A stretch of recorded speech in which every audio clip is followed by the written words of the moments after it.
And it's Feminine Fridays. Hi, Diane. Hi, Laura. Great to be here. Welcome to the weekend, friends. I know, and it's going to be a beautiful summer weekend. Hopefully not too hot where you are, and hopefully you'll get to enjoy something outdoors with friends, family, whatever it is that you love to do. And I'm Laura Rubinstein here with the amazing Diane Halfman. So, Diane, today we went through the whole deck of feminine power cards. And for those of you who don't know, it's a deck of wisdom cards that give principles and practices for having great relationships. First, in my opinion, the relationship with yourself, because then you can bring that and your fullness and attract the right person and be really great in your existing relationships. So we're going to talk about something that's in the cards that we didn't talk for all the 52 weeks that we were going through them, but we started talking about it a couple weeks ago, which is how the cards are designated into different suits. And I had shown you, and I'll show again, actually, the different suits that are in the cards. We have four different, actually, there's five, but it's not all fitting on the screen. There's the community one, too. So, and what is really cool there, now we can show it maybe. It's a little harder to see now. Sorry about that. But we're going to start with the second one, which is conscious choice. And the reason I wanted to show you it is because each of the cards has a pattern on the background, of the suits. So the one that's blue and green and yellow is conscious choice. So let's talk. What is conscious choice? Why is it a core feminine power principle? Why do we want to talk about making conscious choice anyway? Because sometimes we just make choices out of habit, what we learned as kids, the way we learned to cope in relationship, and it's causing that old-fashioned word dysfunctional habits, patterns, relationships in our lives. So if you become conscious of what they are, you can do something about it, right, Diane? Absolutely. This is such a principle. I love that we're applying this to relationships, but people can apply this to all areas of their life. What you're aware of, what you're conscious of are the things you can actually make shifts on. Exactly. And that's the point. So, but when you, and that's why it's so important, that word shift, you say. It's, if you want something to change in your life, you have to have a new awareness around it. Albert Einstein said the problems don't get solved at the level of thinking you're at now, right? If they were caused at this level of thinking, you have to change your thinking. So how do you change your thinking? It's, by entertaining other points of view and looking at things from other perspectives. You could go to the top of a mountain or into an ashram and meditate your day away and be the most peaceful, centered person. But the minute you come back into a relationship, if you haven't practiced making any choices, you're still at the same place in that relationship. So I'm not saying it's bad to meditate or anything. Of course, I think that's a wonderful way to calm yourself, get to know yourself, really develop that intimate connection to yourself. But your personal evolution will come from putting into practice, aligning your actions with how you want to see yourself, how you want to be in the world. When your actions and your thoughts and your beliefs all align, then you're fully authentic, first of all. And second of all, you're able to practice what you believe, right? So if you, like, I wanted to be more loving and I want to be in a relationship and all these things you want, you've got to make some choices, some conscious choices. What comes to mind when I say what kinds of conscious choices would people make? Well, I think what I see is, even like how much time you want to spend together, right? And a lot of times in the beginning of relationships, people don't talk about that. And sometimes there can be well, why don't you want to spend 100% of your time with me? Whereas, if couples who are aware and understand what kind of personal time that they need to have so they can recharge themselves. So when they come back into the relationship, to be fully present to that. So having discussions around, hey, how much together time do we want to have versus how much time do we want to be alone? How much time we want to be with other people?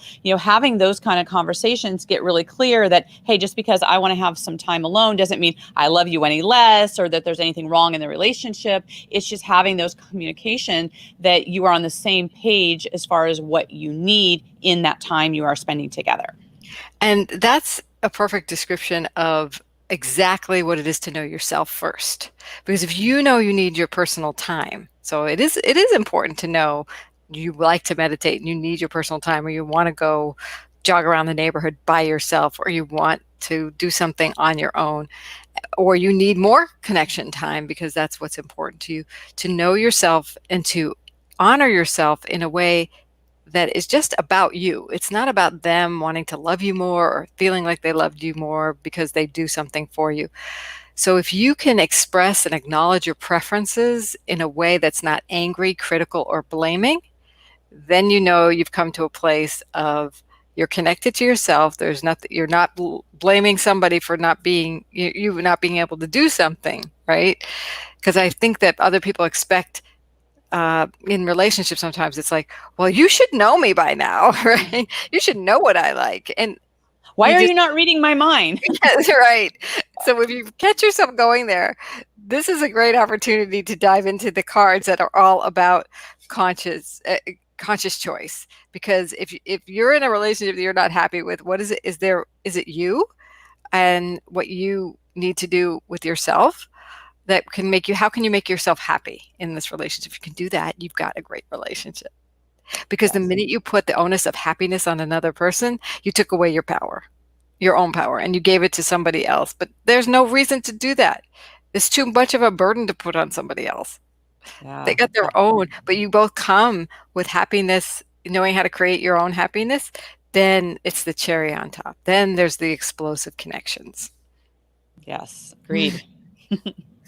And that's what I want. I want people to have juicy, connected relationships where they both feel like they're getting what they want, not because the other one is reading your mind or knows you really well, because you know how to express what you need in a way that's joyful and honoring of yourself, and you know you could get it for yourself at any time. You don't need that other person for your happiness. Right. I knew I was ready for a relationship when I knew I didn't need another person for my happiness. And boom, it came right away. I was amazed. In fact, it came almost too quickly for me to the point I'm like, well, maybe this isn't the right guy for me. No, no, no, no, no. But I'm still have more work to do on myself, right? Yeah. So, it means not doing harm to yourself while honoring yourself. Not Right. doing harm to yourself or others while honoring yourself. Right. It Well, means, yeah, go ahead.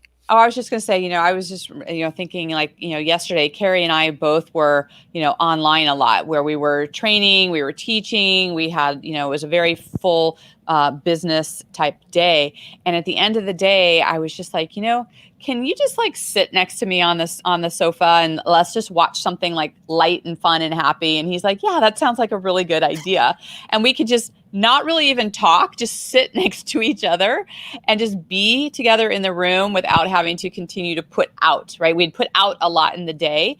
And so we were both really clear that we just wanted to be and to be together in the same room. For us, we really enjoy that, to have silent time together in the room, and just enjoy just being together, not having to solve anything or be anything, just, be present. Right. And that's a perfect example of knowing yourself enough to know that you wanted him there, Mhm. but you didn't want to like energize anything, right? You didn't want to put any Yeah. more energy. You just wanted to be in his Right. space, and you made the request, right? Right. eh, to honor yourself without, and he could have said no, of like I need to sleep or something, and you would have been like, okay, a little sad, but you would have dealt with it, right? It's not like he doesn't love you. It just means he would have been honoring himself, and we have to let people do that because Right. then the give and take comes in, right, for each other. When we know we'll do it, even if it's not exactly what you had in mind. But I love that you know yourself enough to do that, and that he loves you enough to say yes, and or maybe that's just what he needed in the moment too. Right. So by making a request, you never know if you're actually saying to somebody who's going to realize like, oh, that's the perfect solution, or like that's exactly what I need, or it'll bring an awareness, no, you know what, I think I need something else. So you're helping them, you're modeling for them, taking care of yourself in a Right. way, and you're also Well, asking them for something. when I was going to say that, I also tend to find that when I need to have just kind of that chill out time, when I invite him to be in the space with me, it actually triggers him like, oh, maybe I should stop working. Like it's getting late. Like it's a good for him to segue out of, because he would just keep going, and I used to do that. And I'm really conscious about when our workday is over. And that's like really been in my awareness. And I feel like when I pull him into some, restorative time, it actually gives himself permission to stop working. Oh, I'm going to make a request of my husband to do what you just did for him. That's a great idea. We've been trying to figure that one out. That's awesome. So, what I love about that, it means that you're bringing more light into the world in general by knowing what's important to you, by him honoring that which is not only important to you, but him reminding himself what's important to him too. Right. So it's and it can make big changes in the world when we do this and we model this for other people in our loved ones in our lives, and or when we're even talking to people in our businesses, like, oh, you know what, this weekend I'm just going to take some downtime. Even just by saying that, you might trigger somebody to say what your conscious choice is. Not like you're saying they should do it, you're just sharing because you're reinforcing it for yourself or it came up in conversation. But that's what it is to be a change maker, is to allow people to know the conscious choices you're making, not in a request way, not like you have to do this, but if it comes up type of way. Right. And something like as profound a shift as changing laws in our country can actually be done in this very feminine way. Take Rosa Parks. What did she do? She sat down. She made a conscious choice to sit in a seat that was not designated for her. She declined to give up her seat to a white man. And as a result, it caused she was very much in her feminine, but it caused a whole big rift. But she did it by honoring herself. She was tired. It was also a conscious choice to say, it's tired and I deserve to sit here. And it was a huge risk at the time. But there were other white men that came in to her defense, actually, over time. So conscious choice can be very powerful, especially when we have no intent to harm anybody else and we are acknowledging our own preferences. And we have no intent to harm anybody else or ourselves. So it's a profound way of being if you take it to heart. And one of the cards we went through, I just picked it because I looked for a card with the code that we talked about that the cards have, is to love well, the feminine must feel safe. The practice, the conscious choice practice, and this is the pattern, the blue and yellow and a green, is a contemplation question. And a lot of times to make conscious choices, you have to slow down.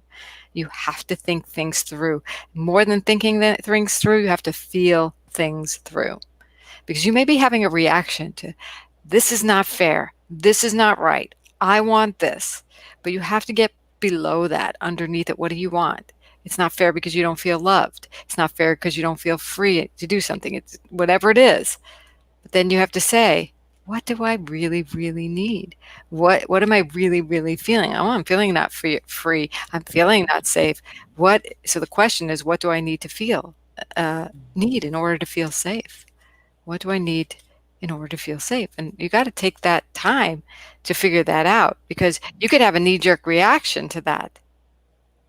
Right. Right. That Well, and go also deeper. safety is not always physical safety, No, right? I no, mean, no. it's like feeling Emotional. emotionally safety, just spiritually safe. I mean, just all the different realms of that, of checking in with yourself. And that's also part of knowing yourself as well, is when you know yourself, you can know when you're like a little bit out of alignment, and you can start asking yourself some of these deep questions of what you actually need to get yourself back into alignment for yourself. Exactly.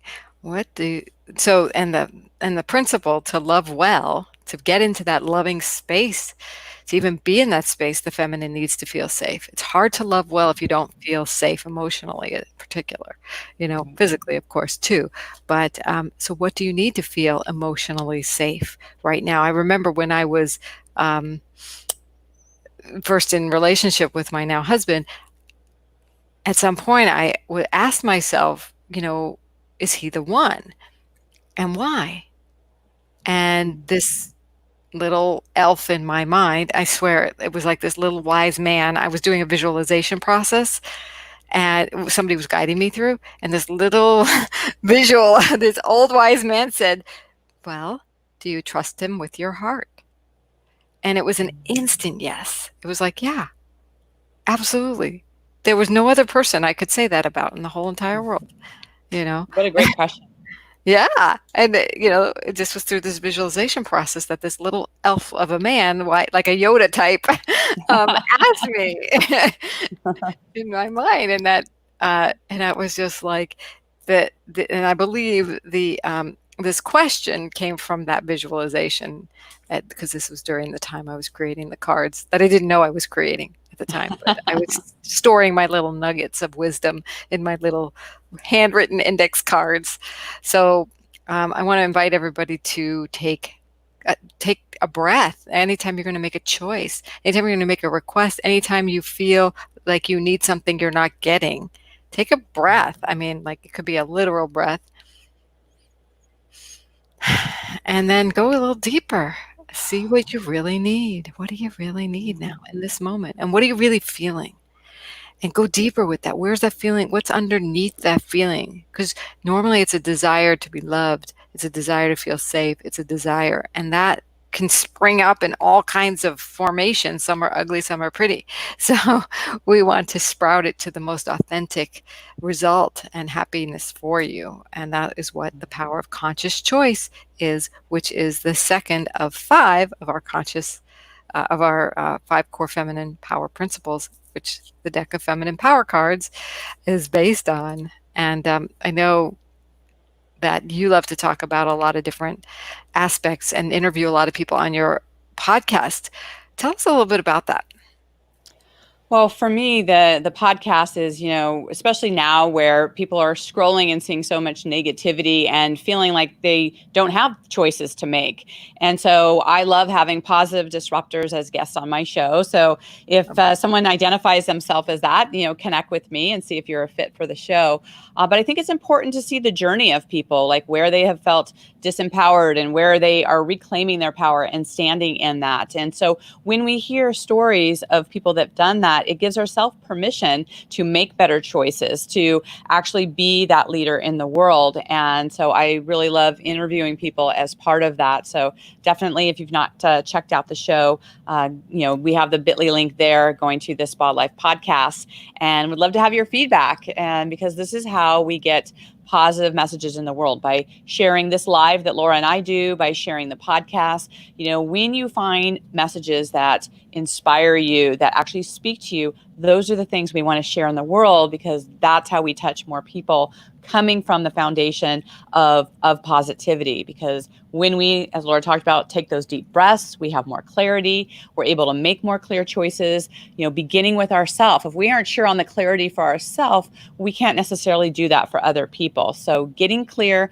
with ourselves, making sure that our mindset has some positivity so that we can make great choices, allows us to be the light in the world, the leaders in the world who can actually make the changes that we want to see. So go out there and make some great conscious choices. Listen to the podcast, because you have extraordinary guests on there. I did it once. That was fun.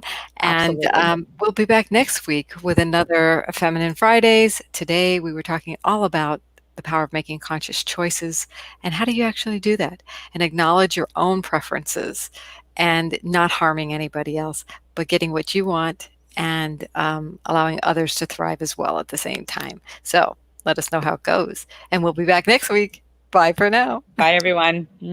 Mwah.